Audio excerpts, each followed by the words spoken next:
Everybody, welcome to the Behind the Bits podcast live chat about COVID-19 and the survival of stand-up comedy. Thank you all for being here. My name is Scott Curtis. I'm the host of the Behind the Bits podcast, and I'm happy to have people from all across the country here to talk about how the COVID-19 coronavirus has affected their lives and how they anticipate it affecting their lives here in the next couple months. These are all folks who are in the comedy business and are comedy is a substantial part of their income. And also, they are creatives, and creating art is part of their blood. So, we're going to talk about that with everybody and talk about how this is affecting you and hopefully come up with some brainstorming on how we might make this better for all of us. What I'm going to do here to begin with is everybody who is here now, we got a few folks that are going to pop in later. Everybody who's here now, I'd like for you to introduce yourself, tell me where you're from, also tell me what you do as far as comedy is concerned, your stand-up, where you do it, and what you do, and also how this the virus and the quarantining has affected you so far. And I'm going to go right around the screen here. And the first person we have is Max Tidy. What's up, Talk guys? to me, Max. Okay, so I'm from Buchanan, Michigan. I do most of my comedy in South Bend, Indiana. I'm a manager at the Drop Comedy Club. I also produce several shows locally in Michigan and Indiana. Um, and yeah, it sucks. It's been affecting our open mic and whatnot. Do you want me to go on from there, Scott? Anything you want to add? I mean, we're gonna get into a general discussion here pretty quick, but Okay, well, yeah, it sucks. So in our area, we only have one open mic a week, So the idea that you're waiting all week for 7 minutes sucks as it is. We have weekend shows at the Drop, and I fortunately do stuff there. But like I was telling Scott before the podcast, it's like I go for the 10,000 hours mentality, especially because we don't have that many mics in our area. So then just thinking about losing that much time, like this is driving me crazy. Yeah. So. thanks, Max. Krish, talk to me. Yeah, I'm a full-time touring comedian, so I tour roughly between 40 and 45 weeks out of the year. And a lot of the rooms that I play are pretty small. They're smaller. There's either smaller independently owned comedy clubs or little black box theaters or DIY venues like Punky Little Rooms, stuff like that. And I do like more socio-political commentary, storytelling type of comedy, and I also produce a couple different podcasts that go up, on it as an audio format and as a video format. So I'm a DIY comedian. I tour like a punk rock band, and as of Sunday, I have officially lost 3 weeks worth of work. Wow. So, which most of them are are the dates that I was going to record my next album. So it's on to plan B in trying to figure out what I'm going to do in terms of releasing this album, because at this point there's a lot of baggage that's associated with this material, and I'm ready to kind of be done and move on with it.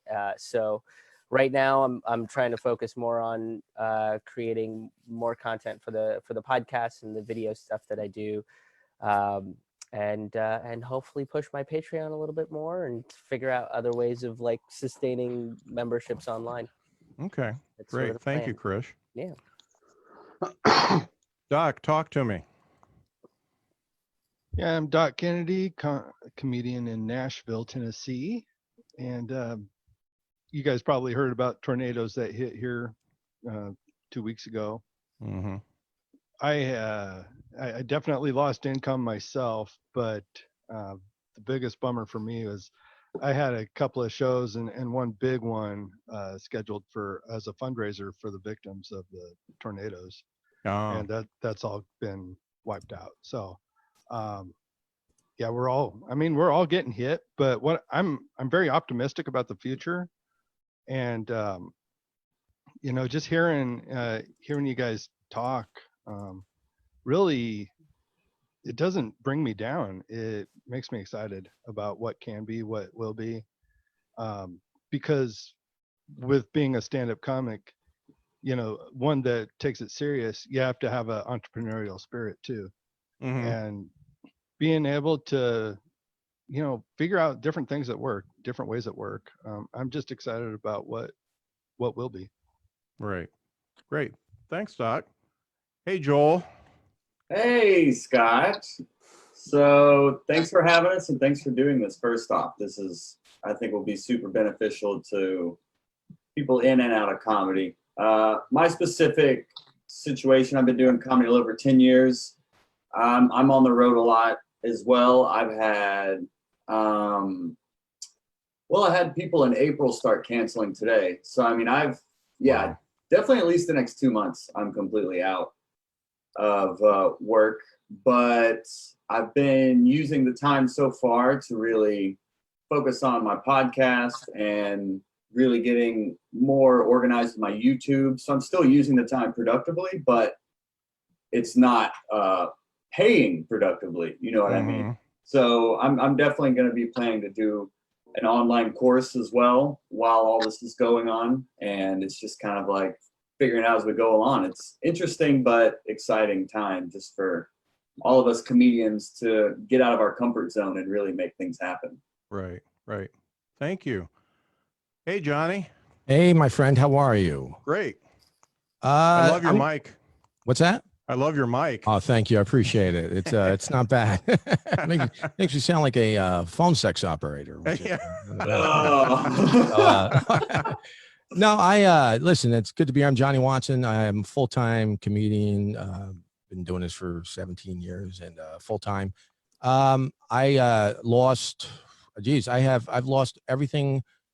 And the way things are going, it looks like I do a summer gig in Delaware, which is 6 nights a week for the whole summer. Mhm. They're talking about canceling that.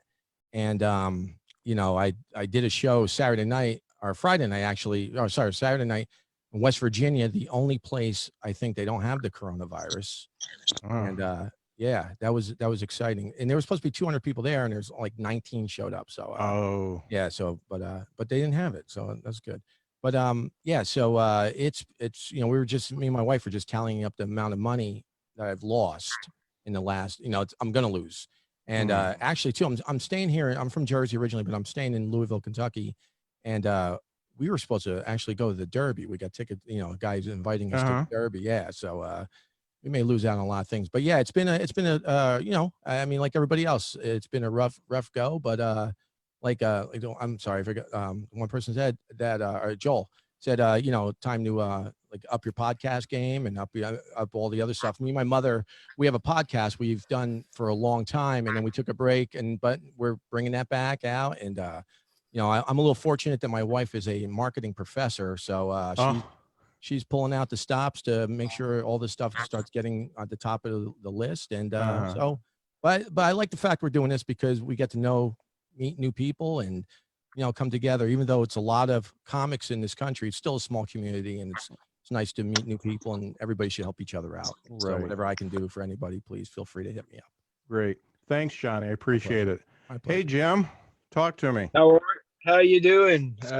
Name's Jim Brian. I'm up in Pennsylvania, comic, also owner of Church of Satire Comedy Club in Hanover, Pennsylvania. So, I mean, I've had pretty much like my entire revenue stream just sort of dried up over a matter of 72 hours. So I had to close the club just because it was the right thing to do, you know. And gigs here locally, I rely on those gigs as a means to sort of, I use my gig money to pay my comedians coming in. I'm a small operation, you know, so it's just kind of scary times because I have like a lot of little kids, and my wife's work is dried up. She works in healthcare, doing bit work. So like her client base is dried up. They don't want anybody going out into communities and stuff. So we went from being able to take care of things to not being able to take care of things in a matter of like, you know, a couple sunrises and sunsets, just like that. So just trying to wrap my head around things, to be honest with you, just like Mhm. everybody else. Well, thanks, Jim. Brian, what's up? Yeah, hey, what's up, Scott? Brian Collins. I'm from Osceola, Indiana. Like Max, I do most of my work out of South Bend. As a manager at the Drop, we also run literally a DIY comedy. We put on shows and all that, and we've had we're looking at shows later in the year, but we always build small ones up to a big show, and that's pretty much out at this point. And then just I'd been lucky enough that I finally started to book a couple shows for cash, and I was like, oh man, I'm on a mini run, and it turns out I am not. So that is always a bummer. And just the future's uncertain, but we're gonna take on a couple things. Like tomorrow, we're gonna do a live open mic from basically somebody's living room with just like 3 or 4 of us that we know, and live stream that out and hopefully just keep entertaining that way. But that's kind of what we got on the books. Yeah, I think Brian and Max, first of all, they work together and I know them, and they're a little bit humble about what they've done. They've both put together some pretty fantastic shows. We're a very small market here in the South Bend, Lower Michigan area, and I know that both of them have done sold out plus shows here, and they were getting ready to do more, and I know this has affected them quite a bit. Yeah, that's the scary thing too, is about like producing this. Now you're thinking about that and the venues, if they're still going to want to back you after you have to cancel these shows, and then thinking about your performers, like, are they not going to do this? Now you have to fill in those headlining spots or anything else like that. Mm-hmm. It's like full circle in the sense of like trying to get time doing comedy, getting booked other places, and then worrying about your own shows. Right. And I do have to come completely clean and let everybody know that stand-up comedy is in no way a revenue source for me. So I've been paid a few times, but I've got a full-time job, and that's paid the bills for. I've been at the same place for almost 15 years now, so it's not affecting me at all. Now it may be Stop affecting bragging. me. Jeez, Yeah. okay. Is that why you Stop did bragging. this? Not just to rub it in. Mr. Moneybags. Oh my gosh. I'm a long way from money bags, but the reason I did this is because I see how it's affecting everybody else. So it's not. I don't want to brag about having a job, but I had a got show Thursday night. Friday night I was supposed to do a show at a country club. Thursday night, tried to find out what the numbers were, what was going to go on, and the guy, it was sold out. It was like 100 people, small 100 people. It was sold out on Thursday night. By Friday, I think 11 a.m. it was 15 people. That many people canceled. So then I went over to the after that got canceled, I went over to the Caravan Comedy Club, and which normally does really well, and they had 4 people. And so it's amazing how in a short amount of time that things have just really kind of dried up. it's really turned on its head really quickly. Kind of happened overnight more than anything, is what it kind of seems like. Because Wednesday night, everybody was kind of fine and joking around about what it was, and everybody had kind of heard about it in the periphery of things. But all of a sudden, it was like something happened on Thursday morning, and I have no idea what it was. But I woke up Thursday morning, and a bunch of people were talking to me about canceling shows, and I was like, "What is happening? Like this? It doesn't like what happened overnight that I missed that The all of a NBA sudden, canceled, man. When Is that it? When sports started canceling, that cascade effect. Like Thursday, I do the bulk of my ticket sales. Mhm. Wednesday PM into Thursday, grinded to an absolute halt, and it never recovered after that. And I think that's the only thing that I can put my finger on that changed. Because you're right, Krish. Like it just all of a sudden it was like, what the hell happened, man? Yeah. Like there's no toilet paper. Like what in the world just happened? Like where it's just, I point to that moment where them sports, each league started to like one after another cancel things, and I just think But that on was it. that for the sports though, on the sport, I just found this out too, that and maybe you guys knew already, they're completely covered with insurance. They're not losing Yeah, a dude. dime. Sure. So Yeah. they're going to cancel, even just to look good. They're going to cancel. If I was the XFL though, I would have kept playing. Now that's talk about the only game in town. That would have been great to give them some publicity. But sports, like you said, canceling once sports starts canceling, and that's it, man. And correct me if I'm wrong, but I know there were some stories coming out where all the arena employees that weren't going to be can't afford to pay them or anything, so they were just like, we're not going to pay you. And I think some of the athletes said, Yeah, some of them did. yeah, which is kind of cool. That's kind of nice. And that's kind of the interesting thing is like now it's just up to us to take care of each other. Like it's come down to that point where like it doesn't matter what your political affiliation is or whatever. It's like you have to take care of your community and you have to take care of your neighbors, and that's kind of what it's come down to. And this morning what was really cool is, I mean, I got lucky in the sense that I'm not a big drinker in terms of being like I don't drink very much. I don't go out very much. Like I'm kind of a homebody, so I think I got lucky with having a series of really good shows at really good venues that like wanted to promote them and bring people out, and made enough money on this tour and didn't hit any sort of snags that I have a little bit of a buffer zone, but I have no idea how long that buffer is going to last me. And I still have bills that I have to pay with no income coming in, and not knowing how long this thing is going to last. The rest of it is basically, okay, what do we do? And I'm already seeing like Pittsburgh has a bunch of arts grants, and some folks started a GoFundMe within the community, specifically to help Pittsburgh artists, and they were like, well, we can't give you more than like a couple $100, but it's still like any little bit at this point is huge. And it's just cool to see kind of the community rallying around and coming together to like help people in that way. I also saw one popped up, and it was arts in general, but they did a GoFundMe, and they had raised, I think, $93,000 of their $100,000 goal, and it's basically a $250 give based on you just fill out a quick Google Docs form, and they'll send you $250 as long as they have it. So, that's some really cool stuff. I also have a Facebook friend that lives out in Denver, and her landlord actually knew what she was up against and said that her rent is cut in half for the foreseeable future. So, there's some cool stuff happening. Yeah, I saw a comic do like an Instagram live show where he was taking donations, doing like a comedy show and like roasting people on Instagram. I don't know how successful it was, but that was the first time I saw someone trying to get a little more innovative with still, if your skill set's entertaining a room of people, how can you do that from afar? And that was my first seeing people actually testing the waters on maybe there's just like a donation based show that could be done online, something like we're doing here, but it's like a lineup of comedians could be a possible way to drum up some income. Right. I actually had a guy here that runs a marketing firm offer to do this for musicians, and I grabbed him and I said, hey, how about comics? And he said, yeah, I'd love to have you on. I said, well, I don't need to be on, but I know people who do.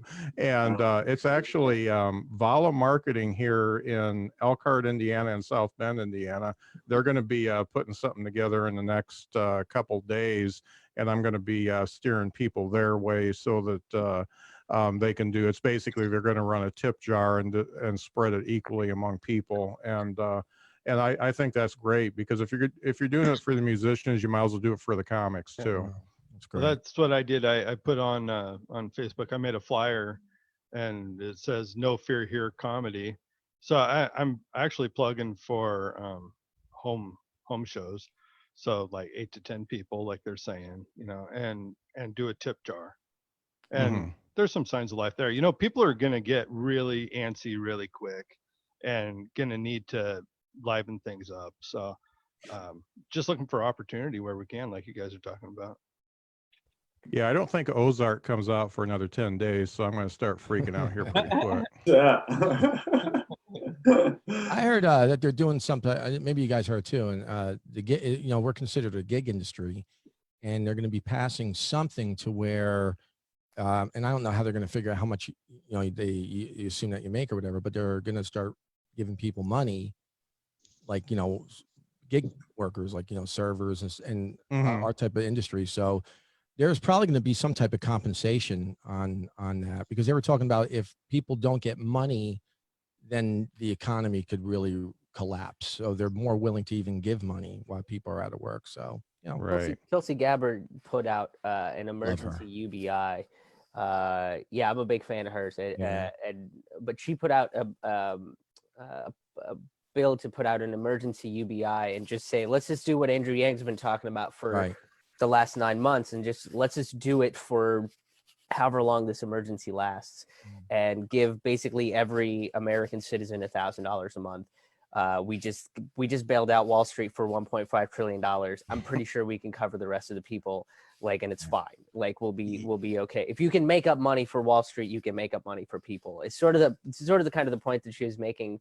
And I think they went to an emergency vote over the weekend, but I have not seen any stories about what happened in regards to that. A lot of it has just kind of been like, hey, we're shutting down restaurants and don't go outside and that sort of stuff. But you're right. If it's sort of the cyclical thing of, once you start shutting down what we do, and by we, I mean just like anybody in the working class world of like servers, and if they're affected, if the bottom is affected, then it starts, you've essentially lost your base, you've lost your foundation, and once you start crumbling your foundation, the rest of it's just going to topple.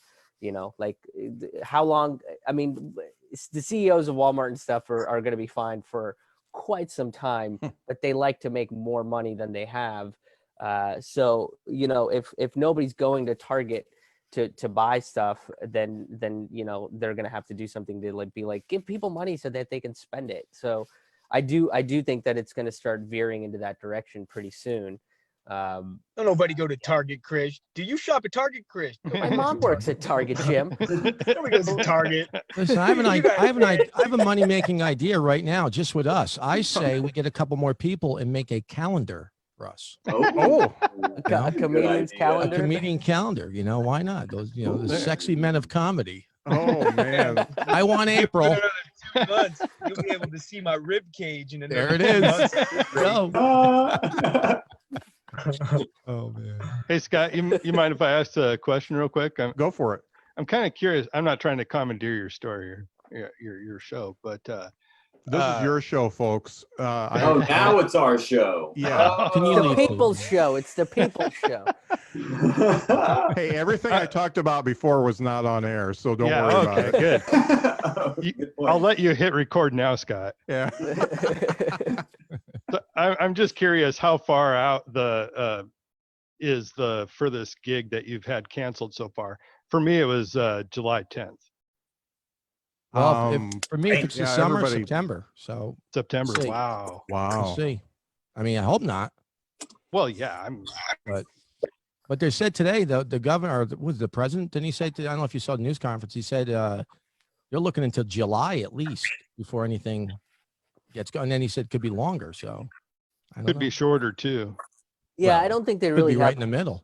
a real understanding of like what is happening. Yeah. Or what they're doing. They're right now in the planning phases of trying to figure out how they're going to test people and figure out the spread of this thing. So they're going to come out and say something just to kind of kind of pacify the masses a little bit more. But yeah, who knows? It's all I mean, speculation. Yes. it's all speculation. So I mean, for I have a gig in May that was like, hey, we don't know if this is confirmed or canceled. So right now, just keep the date for what Yeah. it is, and it's sort of like day by day at this point, which kind of sucks and is very unnerving. Yeah. There's a couple places still trying to do it though. Like there are some places that are trying. I'm booked for a weekend after next at the Caravan, and they're trying to keep the date, but even who knows? Like you said, who knows? Yeah. That's Yeah. selfish to like if you have a show like I have a show May 1st and I see my headliner post about all of his gigs getting canceled and everything else like that. So I was like thinking like, oh, like he's probably going to be down to still do the show, but we've sold out with 150 every time. Do you think that's selfish and unsafe of like to try to keep going with the show? Because I'm feeling super conflicted right now with everybody talking about having a house show or anything else like that. It's like, is that something I should really be like trying to think about now, or At May 1st, I would be. You have to call. be hopeful. So how do you not be hopeful if you're not planning forward? Yeah, exactly. You know, I would not think about canceling that until like 2 days prior. Yes. I mean, from where you're pulling from, it's not going to affect anybody's life because you're pulling from a pretty local area there, from maybe an hour from Three Oaks there. So yeah, I think you're fine. Yeah, I hope it goes for you, man. I really do. That'd be great for everybody. Yeah, 100%. Yeah, I mean, that was the thing, is that's why I didn't want to say that I was going to cancel all the dates into May. It's just kind of keep tabs on stuff. You have somebody from the governor of Ohio was like, till the middle of May, we're going to keep all the restaurants shut down, restaurants and bars shut down. But I don't know how long that's going to last. Like, everything seems so hyper reactionary, and mostly because like I really don't think we know what this thing is, how far it's spread, because like they had an opportunity to I just yelled about this in my car and released it, but my point is we just weren't completely prepared for it, and now it's sort of like the panic alarms have rang, and everything is happening very quickly, and I think by the middle of this week things are going to kind of stabilize and we're going to slow things down, and once people start thinking with a little bit more clarity, we'll start to get more concrete answers, because now you have somebody saying, well, till the middle of May we're going to be shut down, and then it's like, oh well, it's going to take till July, but not really, it's going to take till like the second week of April. So I mean, these are such widespread responses.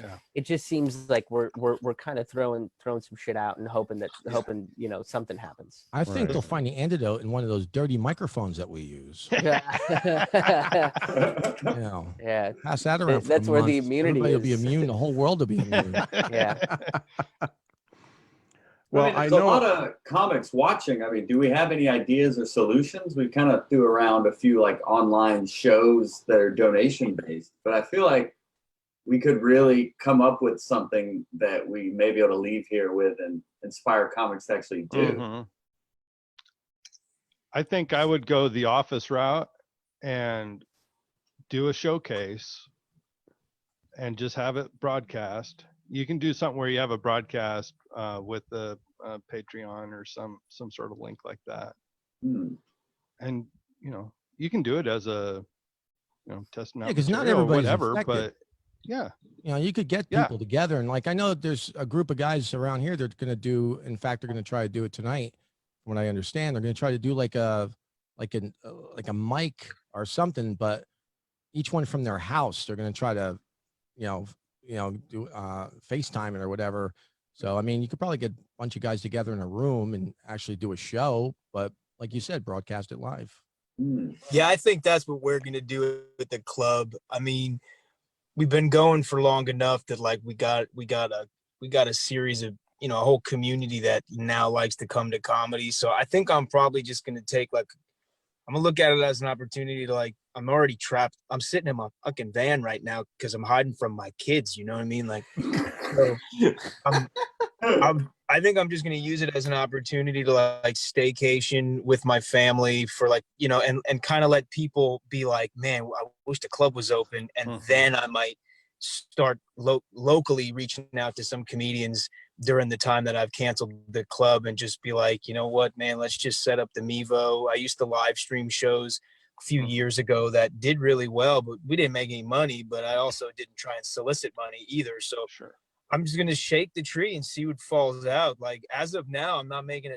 So, I mean, heck, what's the difference? We got to try something. People like stand-up, and if we go away for too long, some other, who knows, online live streaming body piercing might become popular, and then we're all screwed. But in times like this, people need laughs. And I feel you. Yeah, we have the upper hand. Yeah, I mean, this is. Well, you've never seen me perform, so. Hey, we've got a new participant here. It's Heather from the Drop Comedy Club. We want to get a perspective from somebody who is a club owner. So, Heather, can you please introduce yourself? And what we're doing is telling how this has affected us so far. Absolutely. Hey, everybody. I'm Heather O'Loughlin, co-owner of the Drop Comedy Club. I also am a special education teacher for School City of Mishawaka. And right now, we just got the news that we have to close all restaurants and bars. So the Drop has canceled 2 weekend shows and 2 of our open mics so far. Sucks. All Sorry right. about that. I was waiting when there'd be a lady on this show. It looked like all the show flyers I see. It really Welcome, does right Heather. now, doesn't it? There's a bunch of white guys and Krish. What's up, Krish? Huh? Hold the minority ticket down. I'm holding it down. Oh, geez. One thing I wanted to make a point of is these virtual man. shows. When you're doing the virtual tip jar type thing, I don't know if it's gonna hit the first time that you do it, but I don't think it's something that you should give up on. I think that it may take a little bit to get that rolling, but if you do the first time, it may gain some headway, and then just keep doing that, because it takes a while for people to get used to a different format. And I think that, in the long run, that could help everybody. Well, What's everybody's thoughts on work how for to a door operate deal, that so no. tip jar? One I'm more sorry, I time? walked over somebody. I apologize. I was asking what are you guys' thoughts like in terms of how to operate that virtual tip jar? You could put a PayPal link.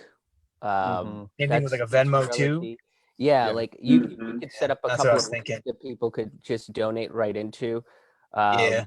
Yeah, and if you're using Mevo and if you have any of those online broadcasting stuff, like I'm not a super big expert on everything, but I do know that you can orient the screen. So like Venmo and Cash App and stuff, they have a QR code where if you just scan that by using the app, it'll take you directly to like your club's page or your page or wherever.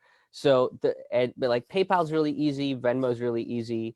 So there's a couple and it's just a matter of like setting up the link and grabbing the little QR code. I just had to do a bunch of that for updating my website so that people knew where they could where they can at least send some donations, and it's all like on one page.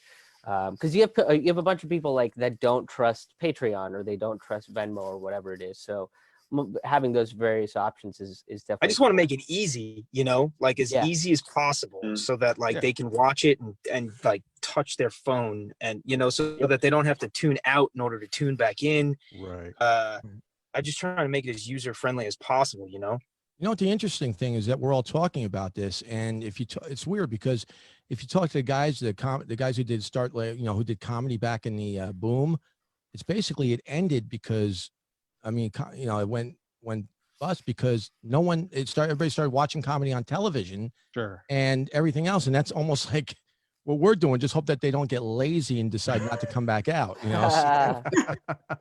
So you don't want to give that's a really good point. Yeah. It's like, what do you do? What do we do? It's like, do we want to make them like, since we're not around to all of a sudden want us, because you think about once this thing gets done, people are going to be like climbing over each other to get out and do things. And for sure. And people like, Heather, Yeah. it'd be great that your club gets, where you got to turn people away. That'd be awesome. Yeah. And, it's like, I don't know the solution. I don't know, but I just hope that people don't get comfortable and go, that's what watch it on screen. Scott and I were talking earlier about how every comic should be coming back whenever this is all over. They should be coming back better than ever before, because you're writing during this stretch and you're working out material however you can. But you should have loads of new material, and just working on what you can. Well, I got a great Spanish flu joke if anybody wants it. I'll say it. Sure.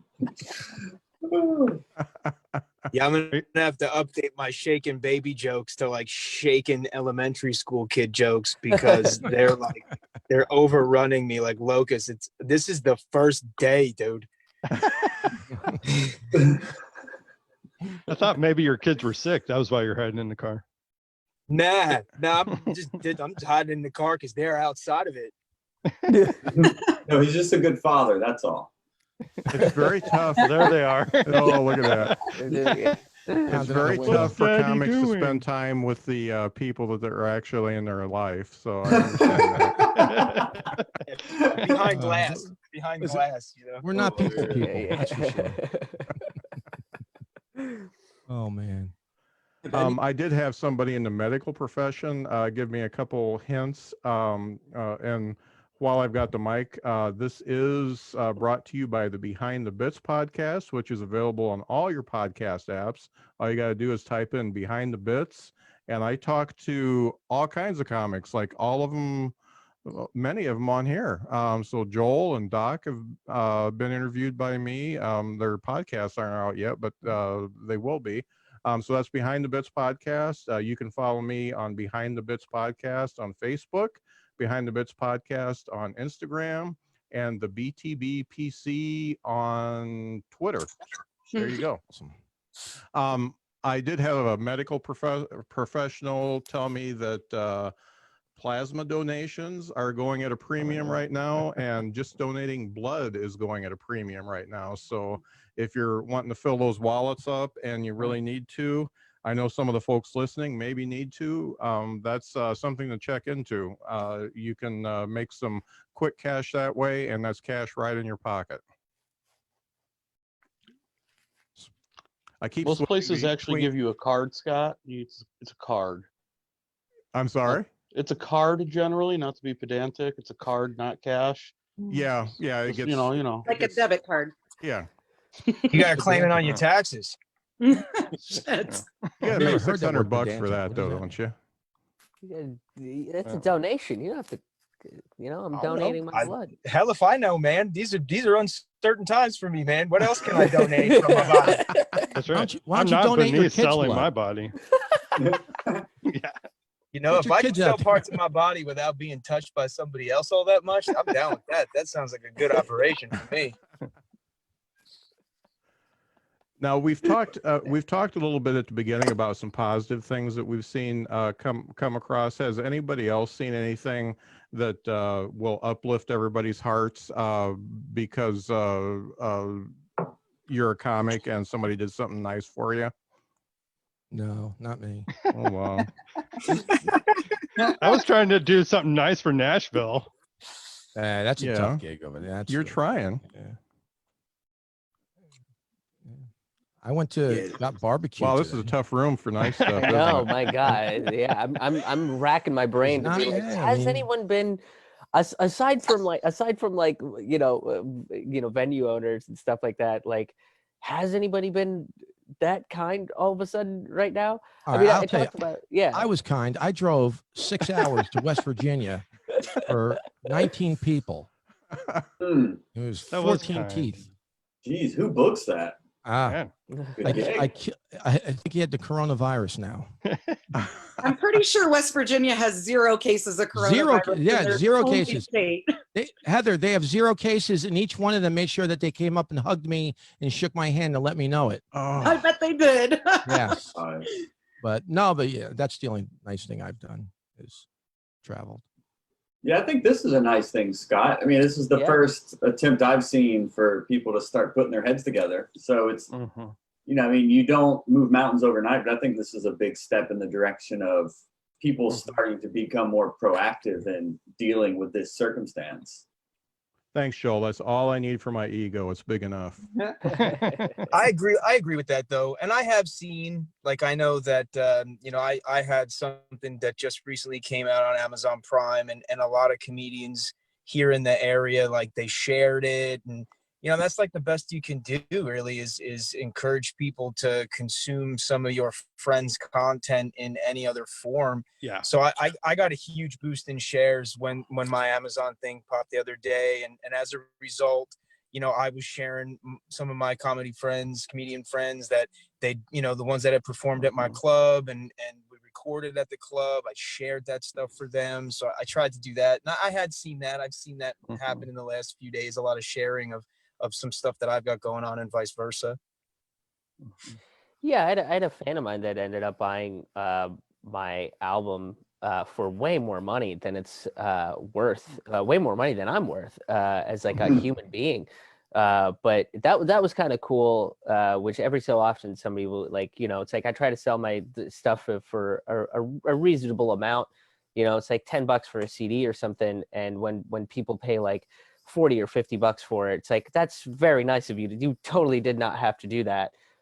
So, and I think like that might be what ends up happening with this is, you know, you see some people that have the means to do it, and they kind of donate to help people in the service industry or people in the arts that they believe in. So hopefully this is a start of it. It seems like this is going to be the start of like myself personally. I want to try to collect as many links. Like Jim's specials is one of the things that I remember seeing, and you know, I have a theater that I perform at every year in Lansing, and just share those things out to be like, hey, support these people. And there's a couple other people that I know are doing that on their you know, on their social media feeds and through their email lists and stuff like that. So that's a big way to help, is just if you can't do it monetarily, then yeah, tell other people about it, because you might know one person that's still making like, you know, $100 grand a year and is fine and comfortable, and they might be able to you know, bail some folks out. Mm-hmm. Do you think that the absence of being able to go out and see the arts is going to create a new appreciation for creatives and the art that they do? Yes, absolutely. Yeah, Mhm. I probably. I think I people, certainly hope so. people take it for, I think they take it for granted sometimes. Like, even like the movies, like you know, people are shutting down the movie theaters, and you don't think it's a big deal till you don't have it anymore. And so, you know, I think, yeah, I hope they do. So this may create some huge demand after it's all over. Hope so. Yeah. I just think stand-up comedy is the best thing ever. You know, Here, here. I always have, ever since I was a kid. It's a different medium, and when and seeing it live and performing it live, and it's just there are people who, when the club opened up here in Hanover, they'd never been to a comedy show, and I got people asking me if I sell season tickets, you know. So it's an addictive form of performance that I think in a lot of ways we're fortunate that we're part of it, but it just sucks right now because so much of what we do relies on reps. So yeah, it just sucks, man. This Yeah, is a you have cool to thing. spend time with your kids, which sucks. I know. Well, you know, it's been kind of cool. Like, I've actually learned some valuable information about like who they are as people in the last 24 hours. So I'm really excited to. I am not happy. Huh?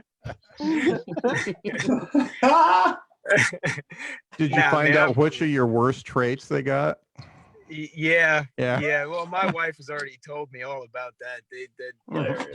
Yeah, I like my kids. Chris, testify for me, No, man. they're I'm just cool. joking. They're cool. I think They're Chris is good lying. kids, man. Yeah. No, What are your kids' names? Do you know their names? Quick.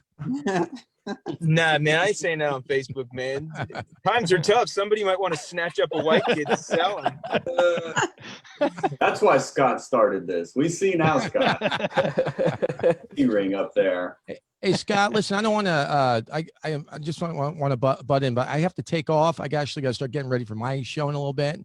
But listen, Hey, guys. bragging, you got a show? Brag, yeah. Yeah, I Wow. got a show. I do my own. I got my Johnny Watson What's show your tonight. show? Johnny Plug West it. show. The Johnny Watson show. Yeah. And Johnny yeah, Watson show. and we do a thing called the Comedy Corner on that. Just let you know, we're try to feature, you know, our friends, our comics and bits. So please, you know, let's all stay in touch, and love to get you guys on the show and send some stuff out so I can, you know, broadcast you guys as well and promote everybody. And like Joel was saying, and everybody else been saying, let's stay together and do something together. And anything I can do to help out, please feel free to hit me up. I'm real easy to get a hold of, and would love to help out. So I appreciate you guys having me on there, man. And Hey, Johnny, thank you for being you. on. And Thank you. please, you've got my email. Please send Absolutely. me all the links that you want me to promote for you. I'll Thank put you. everything in the show notes when I put this up. I will. And keep up the good work, Scott. Thank you, Thanks, everybody. Johnny. Thanks, Take care, Johnny. guys. Hey, Bye-bye. take care, Thank you, man. It's everybody. nice, it's Bye-bye. nice to meet Go hug you. your kids.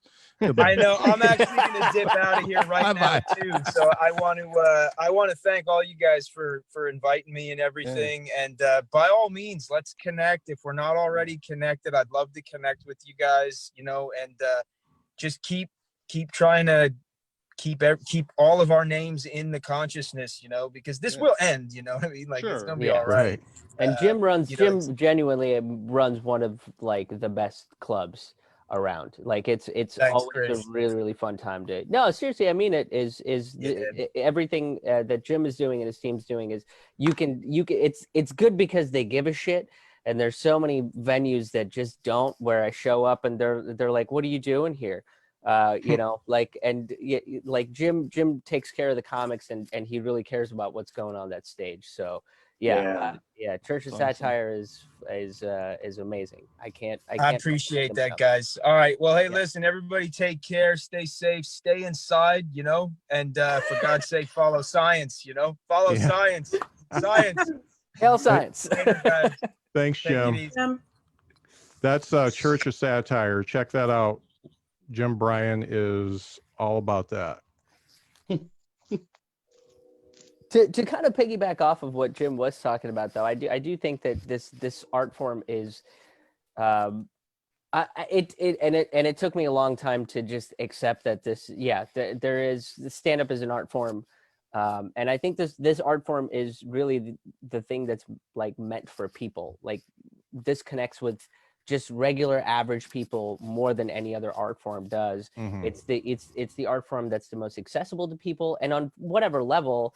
You know, people kind of give me a lot of flack because of the type of comedy I do, but I think even if you're going on stage and talking about the minutia of real life, that connects with people. But if you're also talking about, you know, the socio-political aspect of it or the philosophy of life, some bigger stuff, that also connects with regular people, because it's all this stuff is stuff that we have to think about in everyday life. So, and there is something to watching comedy live, the excitement of like, you never know what is going to happen either with the comedian on stage, of not being able to predict what they're about to say next, or what the next topic is going to be. And it's exciting for comedians, and tell me if I'm wrong, but not knowing what the audience is going to be like, whether they're going to like you or not like you. I even people that regularly come out to see me, I'm like, I don't know if you're gonna like what I have to say this time, you know, like, but maybe you hate it, but you know, that's kind of the exciting thing about watching live comedy. Why I think it is such a unique thing that people are going to connect with, and hopefully, you know, I do think that people are going to get hungry for it. I do think people are going to get hungry for some kind of live entertainment. I think it's going to be pretty quick too. Yeah, I think it's going to happen tomorrow, probably. It very well could. You know? I mean, there's only so long you can be locked up with each other. Right, yeah. I would be interested to hear from Heather's point of view, being a club owner. Like, we're looking at it from the talent point of view, but what about from like the booker point of view? I guess for us, because we don't own our building, we are in a little bit of a better circumstance than some club owners. For example, right now, we're mostly just trying to cut our costs and save as much as we can, with the hope that when we come back, things will pick up quickly and we'll be able to be bringing in good money. We've had to contact a couple of comics and cancel, which never feels good to do, but we've tried to stay on top of that enough so that it's not a last minute cancellation, and we're staying in alignment with all of the recommendations. I mean, it's essentially all we can do, but if we owned the building that we were in, I think I would be a lot more scared right now, a lot more worried about the future of our business. For us, I feel like we'll be able to overcome this, but I worry about our other clubs where that might not be as easy to do. Well, then I kind of see opportunity there too, because when the doors do open back up for all sorts of venues, they're going to need entertainment, whether it's Oh music, yeah. comedy, or otherwise. So this is a prime opportunity for other comics to step up in their producing game as well and take advantage of that situation. Absolutely. And it will give us time to, booking can be stressful for club owners. I don't handle the booking side of things primarily. I do like the guest spot lineups with my managers and everything, but my partner does book the headliners and features, and that can become overwhelming with submissions. So I think this will give us a little bit of downtime to be able to look at those submissions a little closer and plan for, our future shows and booking. Mm-hmm. Yeah, I think that is a good point in terms of we're thinking about how can we get paid now, but it's also like how can we prepare ourselves for when the pendulum does swing back up? How can we prepare ourselves to be as ready as possible? Whether that is, starting that podcast you wanted, or organizing the business side, or really starting to create a game plan for the rest of the year. It sounds like a good opportunity to really get organized, to strike when the iron is hot, when everyone is wanting more comedy. It's like, how can I strategize myself to be in the best position to take advantage of that? Absolutely. And I think that's on the side of both comics and club owners right now. I think about you, Joel, with opportunities for teaching comedy classes and, ways that you've thought outside of the box already. I think those are opportunities for our current comics and potentially club owners. As a also newer comic, I look at what can I do for the female comic industry as far as what I learned becoming a business owner with no business background. So some of those things, even though I'm not going to be stressed financially as much as somebody who's doing comedy full time, there are ways that I might be able to reach out to the comedy world and make an impact right now. Well, let me ask you, Heather, when you started and versus what you know now, what would you have done different looking back? As a club owner or comic or both? As a owner.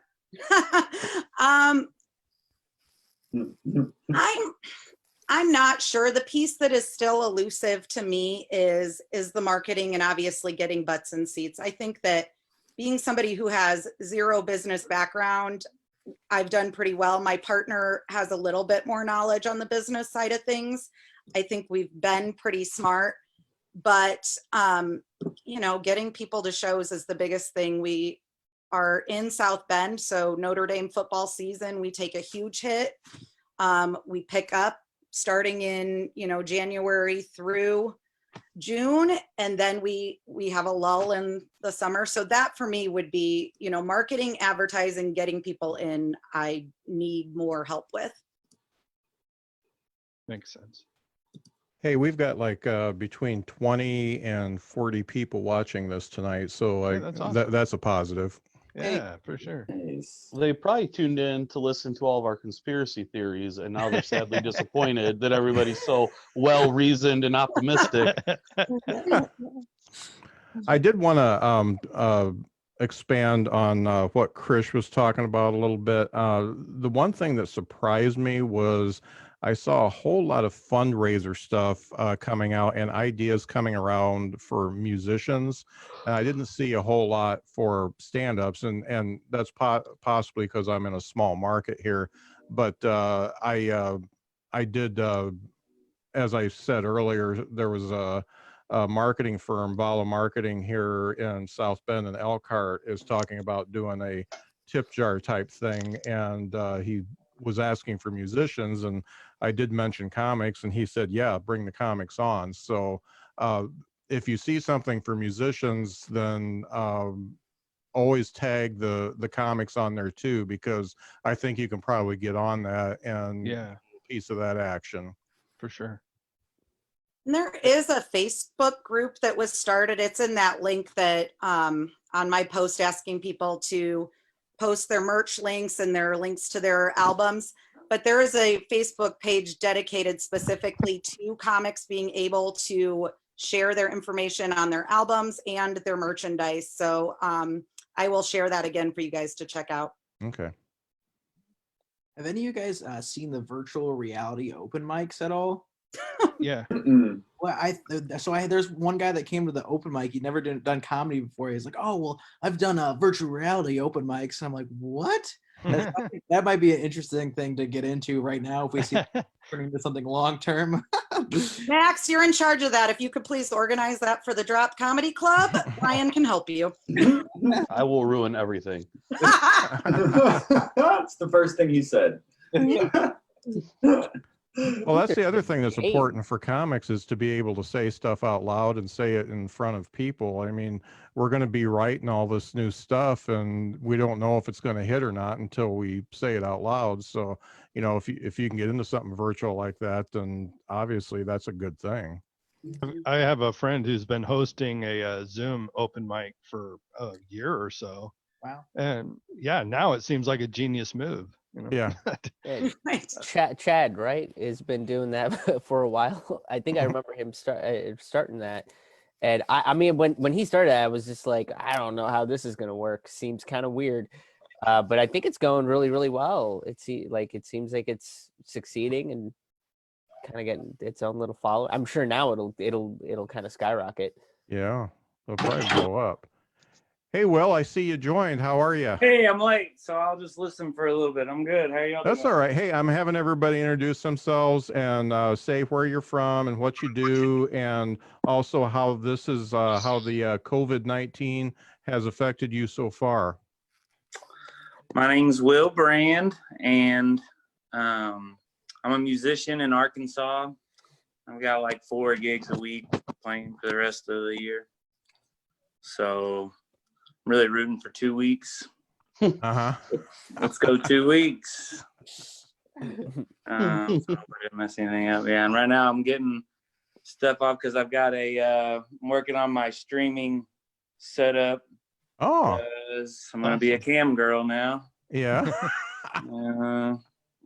That's what I got. Yeah.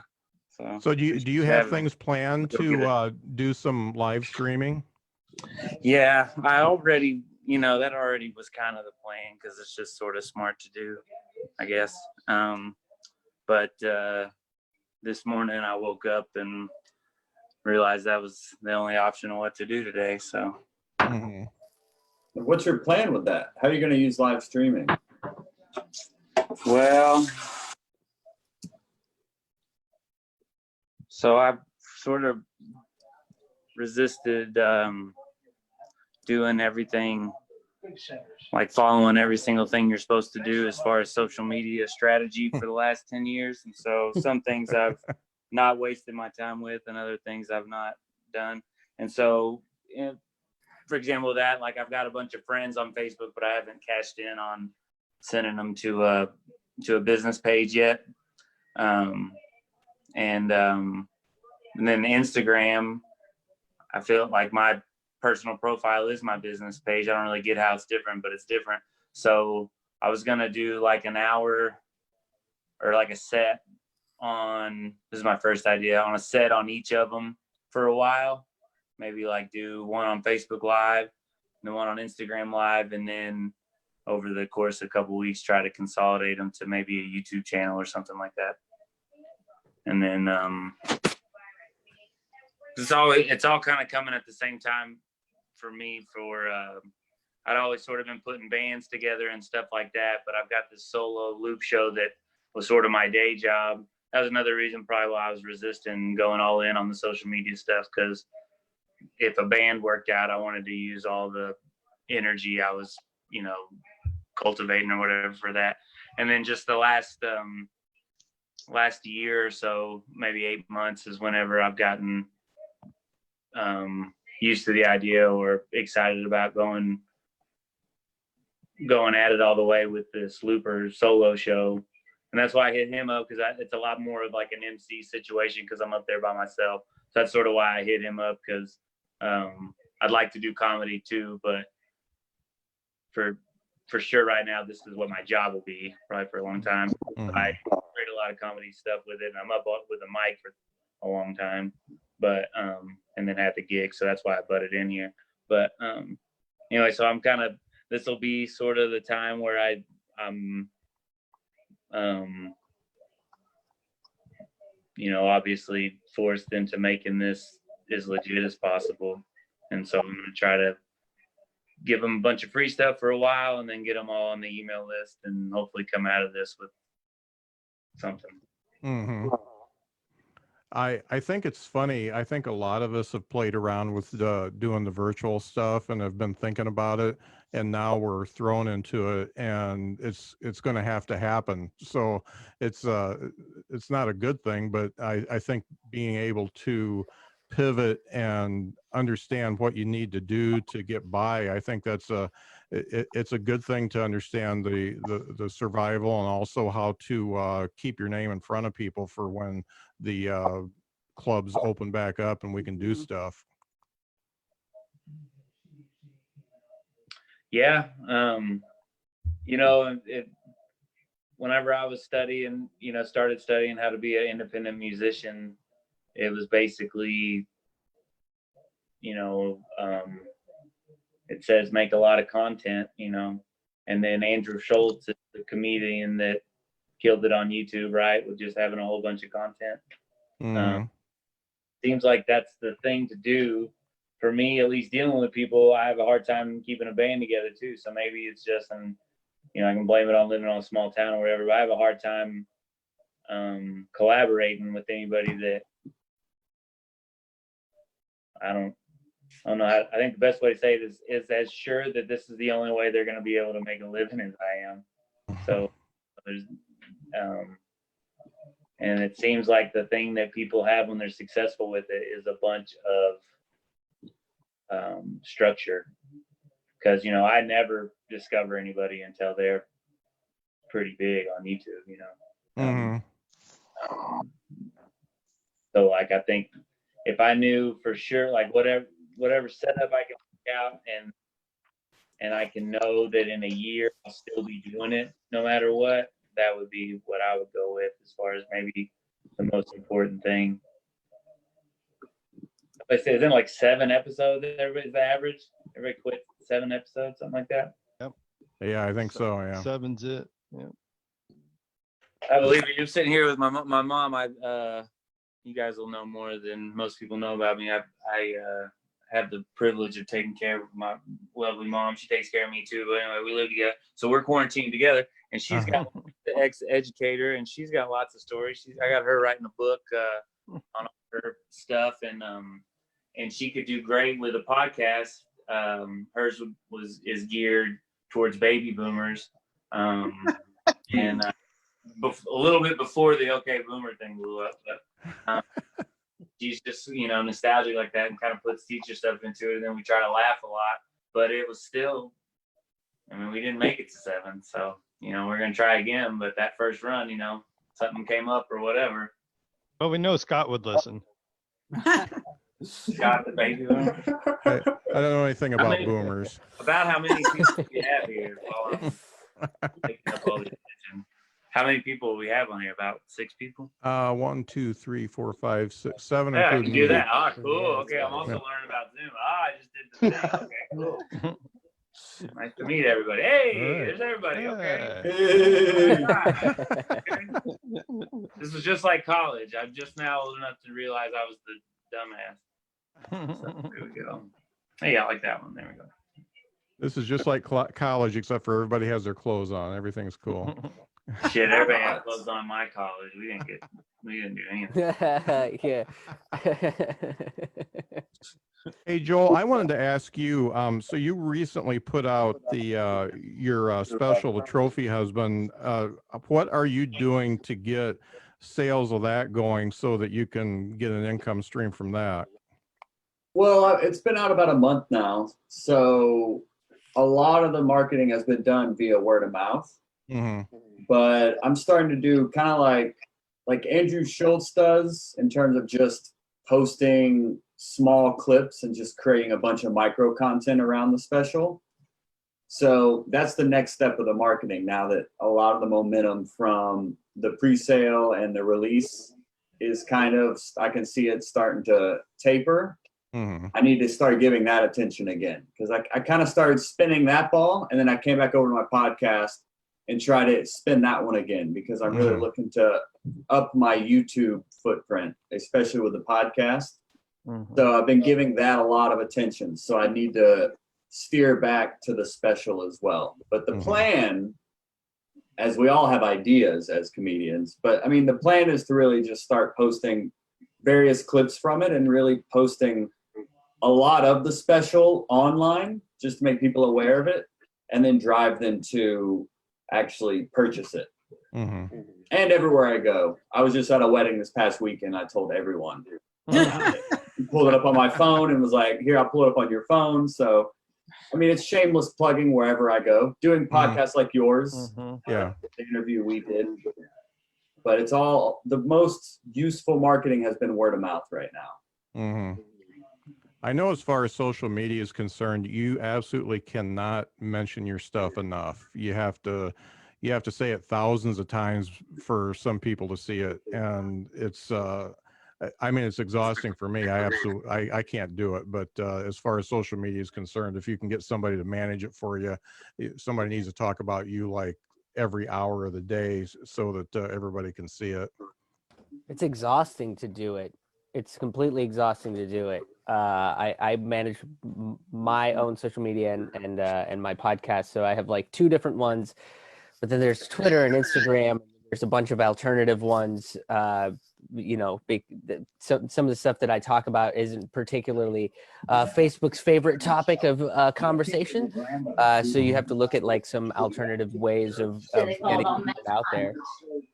So, you know, it is completely exhausting. And if you can find somebody that knows what they're doing, can help you get the word out, that would be pretty awesome and would free up a few hours of more than just a few hours of my week. But that's sort of the perils of being an independent artist is I always say, like, whenever I'm trying to pitch people to try to like, hey, become a sustaining member on this thing or whatever, is like, I'm essentially, when you're just doing it all by yourself, you're doing the job of like 5 or 6 different people. Booking is a full-time job, promoting is a full-time job, creating content is a full-time job, learning how to edit your own audio, your own video, create your own graphics. Like, these are all different people's jobs. Yeah. Funneling into one human being, and it's exhausting. But the more you kind of do it, like we were talking about reps earlier, is I think that's sort of the thing, is the more you do it, the more kind of autonomic it starts to get. So hopefully with this quarantine, is like, that's my goal too, is to kind of balance between how do I plug my merch versus how do I create content that I really care about and I'm proud of, and then tell people about it. Is now that well, it doesn't seem like people are going to be booking or really paying attention to what shows I have coming up, because we all have to stay inside and not touch each other. Yeah. That's going to be the primary focus for me personally, is going down the road of creating as much content as I possibly can, and writing far more than I would if I was doing a month-long tour, going from city to city every day. So Yeah, that's a tough one to balance because, you know, creatives are creatives. You know, you want to create, and posting on, you know, 5 or 6 different social networks is not creating. That's just Right. sharing stuff. Yeah. But it still takes time. Has anybody had any luck with Reddit at all? I still don't get what it is. Same. Yeah. I think if you Like, didn't where get in, people that know yeah. about stuff talk about stuff. I guess I don't really. Yeah, somebody told me that I need to start posting my stuff on there, but I guess I started doing it wrong, and then I got kicked out of like 4 or 5 groups all in one day, and I was like, I don't understand what's. They told me to put a link up, and that's what I did. Yep. Yeah. It's the mods. The mods are nuts. I know that about Reddit. It's totally crazy. I actually found 2 of my guests on Reddit, and one of them actually doesn't do any other social media besides Reddit. So, you know, I did find people that way. I haven't found any way to actually talk about like the podcast or anything on there, at least ways that won't get me kicked by a mod. Yeah. So you're supposed to only comment. You're supposed to be like a collective voice about whatever you're talking about, and not promote your stuff, not have like an identity or whatever. Pretty much. I mean, you can have an identity, but it's really actually a pretty negative platform because you upvote and downvote stuff, and it's amazing how quick you can get into the negative downvotes if you say the wrong thing. It's so, yeah. Well, you're definitely not going to be successful on Reddit now, Scott. Yeah, no doubt. Yeah, nobody knows my username, so it's okay. It's not behind the bits, is it? Because that's going to be a dead giveaway. No, it's actually my old podcast name, so that's cool. Bragging about having an old podcast out here. No one share this on Reddit because those kids will dig up 10 years of your history, Scott, and then, no then doubt. you'll be done. You'll be done. And you know those mods are all like probably 12 years old. That's what I was gonna ask. Is it a bunch of kids? Is it mostly young? It seems like it. At least the maturity level, some of the things I've seen, but I don't know. I've gone down that rabbit hole, and I haven't opened it for probably 2 months now, just because I got pissed off and left. So but I tried. I got kicked out of a couple groups too. All right, well, I'm gonna have to get kicked out of this group. I actually have to go have dinner with my wife. But I appreciate you doing this, Scott. I'm a trophy husband. It's available now at joelbyerscomedy.com. Right. Yeah, Trophy Husband, Joel Byers Comedy, and the Hot Breath Podcast. Yes, indeed. Yes. My favorite podcast, except for my own. Oh, thank you, Scott. Thanks for doing this, man. Yeah. You've really got my creativity churning, and I'm excited to connect with other comics. I know a few of you, but I'm excited for us to kind of figure this out together. So thanks for starting the conversation. Right. Thanks for being on, Joel. And I'm probably going to wrap this up too. We've been going for Hey, Joel. Yes. Joel, Scott told me that my podcast was his favorite, so I wouldn't read too much into it. I said I liked it. Oh, my bad. We all know Scott is the authority on podcasts. For sure. Well, Scott, you're really letting people out of here without their hackiest Corona joke? All right, bye, guys.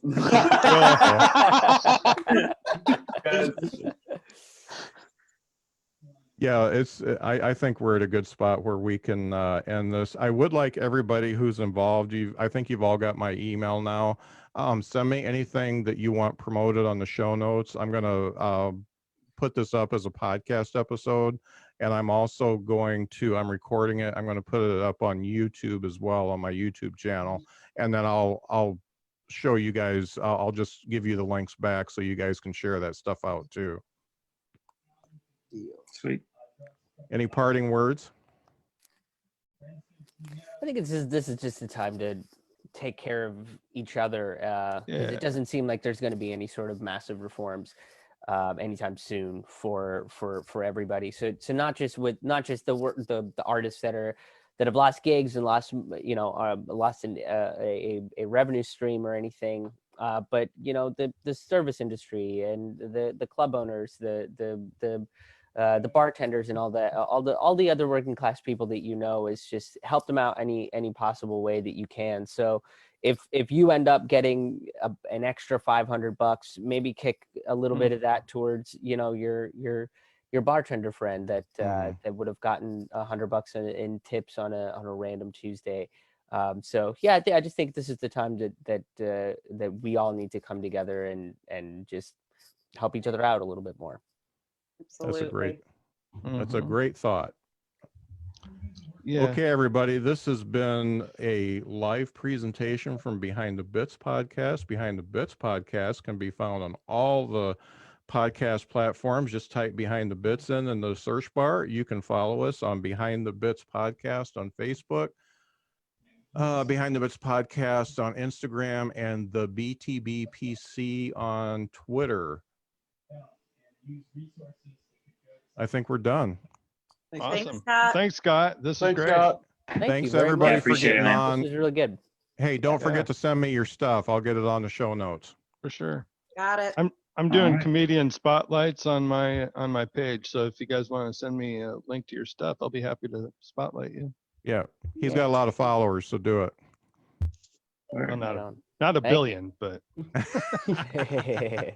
yeah. It's good to meet you all. Right. Hope to see you down the Likewise. road. Thanks Yeah, everybody. go get Take them. it easy, Thanks, guys. Hi, friends. Thanks, Scott.